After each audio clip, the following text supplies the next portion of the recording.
केरल में 13 जून 2026 के दिन जब केरल के कांग्रेस पार्टी के मुख्यमंत्री वीडी सतीशन राज्य के 3 कुलपतियों को अपने ट्विटर अकाउंट से सार्वजनिक तौर पर ये कहते हैं कि आप आरएसएस के प्रमुख यानी कि संघ संचालक मोहन भागवत के कार्यक्रम में शामिल होने गए थे और इसके लिए आपको केरल से माफी मांगनी होगी।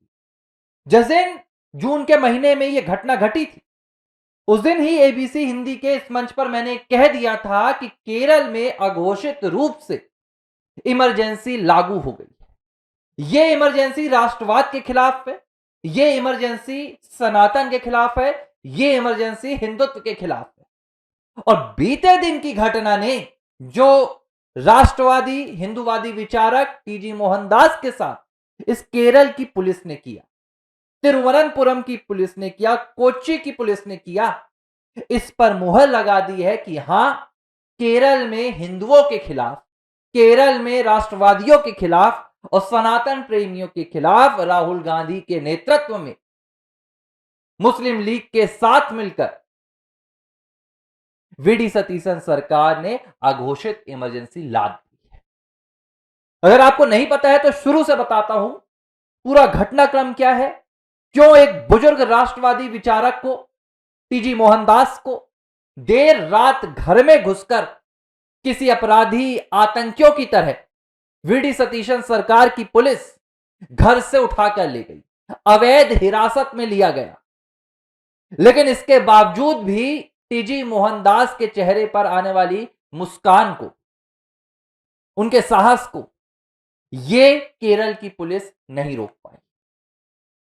दरअसल टीजी मोहनदास एक राष्ट्रवादी विचारक है, लेखक हैं, पेशे से इंजीनियर रहे हैं, वकील भी हैं और अक्सर टीवी में बैठकर वो कमेंट्री करते हैं, यानी कि विश्लेषण करते हैं। कई चैनल्स में जुड़े हुए हैं, उनका अपना भी एक चैनल है पत्रिका नाम का, जिस पर वो देश भर के तमाम मुद्दों पर चर्चा करते हैं। अब जब दिल्ली के जंतर मंतर में प्रोटेस्ट चल रहा था, मतलब प्रोटेस्ट के नाम पर जो संविधान को और संसद को उखाड़ फेंकने की पूरी वहां साजिश चल रही थी, उसे देखकर देश भर में आक्रोश था। देश का राष्ट्रवादी अपने आप में आक्रोशित था। इसी बीच टीजी मोहनदास ने 31 मिनट का वीडियो अपलोड किया था अपने चैनल में और उस वीडियो में उन्होंने एक तरीके से, किस तरीके से प्रशासन को वो पूरा प्रोटेस्ट हैंडल करना चाहिए, किस तरीके से वहां पर देश को सुरक्षित किया जा सकता है, प्रोटेस्ट साइट को क्लीन कराया जा सकता है, इसका उन्होंने एक काल्पनिक चित्रण बताया था। काल्पनिक चित्रण, जैसे यूपीएससी में सवाल आते हैं कि अगर रायबरेली में दंगा हो रहा है, दो पक्ष आपस में लड़ रहे हैं और आप वहां की डीएम हैं, तो इस परिस्थिति में आप क्या करेंगे, इसे रीजनिंग कहा जाता है। इसी तरह टीजी मोहनदास ने अपने वीडियो में इस तरह की बातें की और उन्होंने बताया कि भाई अगर मैं होता तो मैं यहां पर जाकर साइट खाली करवाता, मैं हवा में फायरिंग करता, मैं 3 बार चेतावनी देता, तमाम बातें उन्होंने की।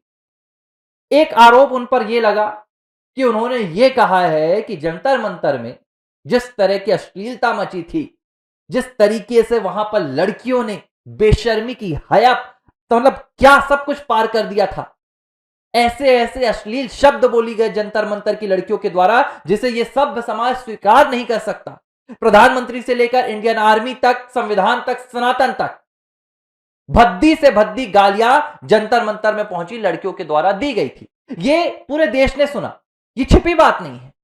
अब इससे आहत होकर टीजी मोहनदास ने उन लड़कियों को लेकर कुछ मलयाली भाषा में, मतलब मलयाली भाषा में उन्होंने कुछ तंज कसे, जिसका इंग्लिश ट्रांसलेशन और हिंदी ट्रांसलेशन थोड़ा आपत्तिजनक आ गया। और आपत्तिजनक जब बना तो यह पूरी पटकथा तैयार कर ली गई टीजी मोहनदास के खिलाफ कि टीजी मोहनदास ने महिलाओं का अपमान किया, टीजी मोहनदास ने महिलाओं के प्रति जिन शब्दों का इस्तेमाल किया है वो शब्द टीजी मोहनदास के महिलाओं के प्रति क्रूरता है।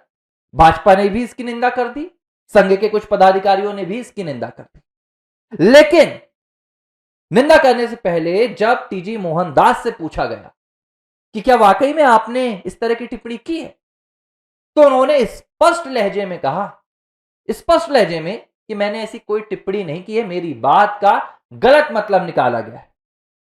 मैंने मलयाली में कुछ व्यंग्य कसे थे और उनका अगर आप अंग्रेजी ट्रांसलेशन निकालेंगे तो वो हूबहू नहीं आएगा, वो विपरीत ही आएगा। लेकिन बावजूद इसके अभिव्यक्ति की स्वतंत्रता की डफली बजाने वाले वामपंथियों ने टीजी मोहनदास की इस अभिव्यक्ति की स्वतंत्रता को अपराध के दायरे में लाकर खड़ा कर दिया। एसएफआई के द्वारा बकायदा शिकायत दर्ज कराई गई, एफआईआर दर्ज कराई गई। तिरुवनंतपुरम की साइबर क्राइम की टीम इस पूरे मामले में तहकीकात करने के लिए जुटी। कई वामपंथी संगठन टीजी मोहनदास के घर तक पहुंचे, उनका सर कलम करने की धमकी दे दी गई। इन सब के बीच बीते दिन क्या हुआ? बीती रात तिरुवनंतपुरम से पुलिस निकलती है वीडी सतीशन की और कोच्चि स्थित टीजी मोहनदास के घर पहुंचती है। टीजी मोहनदास को बिना किसी पूर्व सूचना के, बिना किसी नोटिस के, बिना किसी हिदायत के पुलिस कस्टडी में ले लेती है,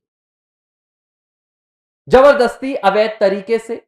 ये तक जबकि सुप्रीम कोर्ट का कई ऐसे दिशा निर्देश है जिसमें यह साफ तौर पर कहा गया है कि देखो भाई, अगर व्यक्ति बुजुर्ग है, अगर व्यक्ति बीमार है और उसके खिलाफ उस तरह की कोई आपराधिक धाराएं नहीं है तो उसकी गिरफ्तारी अनुचित है। लेकिन ये केरल की वीडी सतीशन सरकार है, इसके नेता राहुल गांधी हाथ में संविधान की प्रति लेकर घूमते हैं, लेकिन संविधान को कुचलने का काम उनकी अपनी सरकार कर रही है।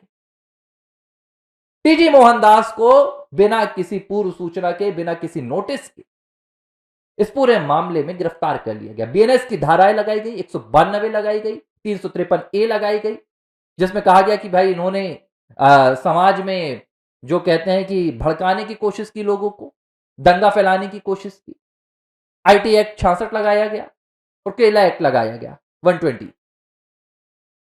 टीजी मोहनदास को तिरुवनंतपुरम ले जाया गया, पुलिस ने उन्हें अरेस्ट कर लिया। अब इसके बाद वामपंथी कुनबा जश्न मना रहा है।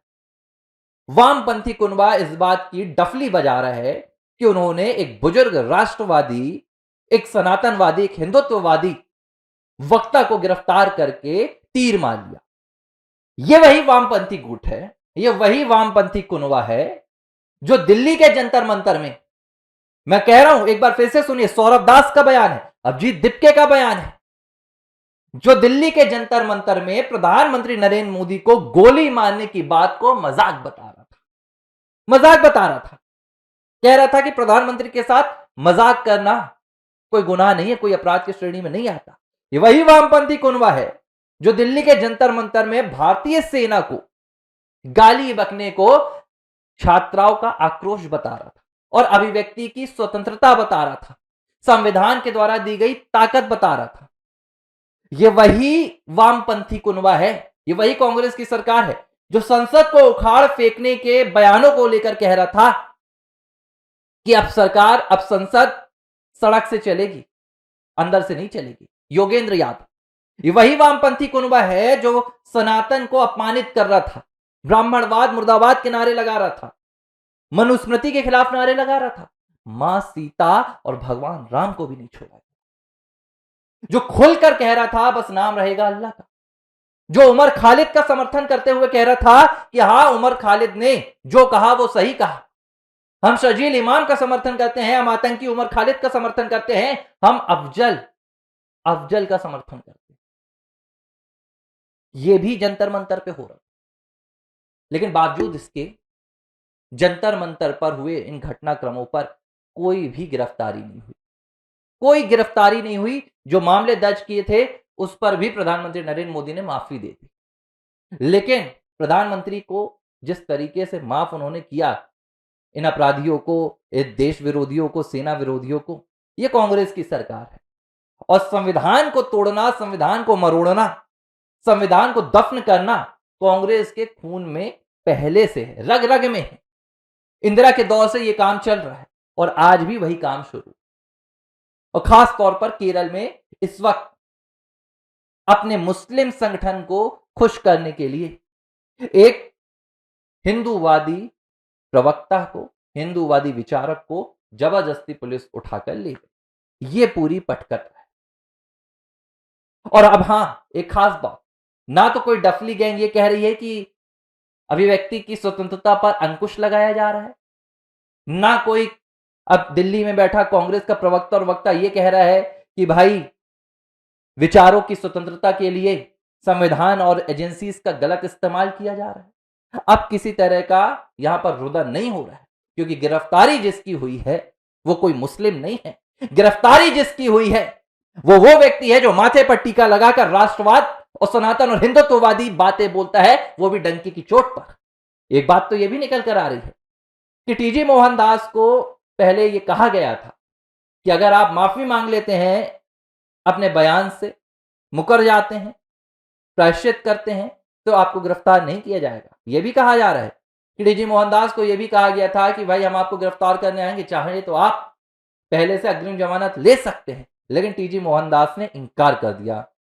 कहा जा रहा है कि उन्होंने कहा कि ना तो वो माफी मांगेंगे, ना अपने बयान से वापस हटेंगे। एबीसी हिंदी न्यूज, आज ही जुड़िए हर खबर के साथ।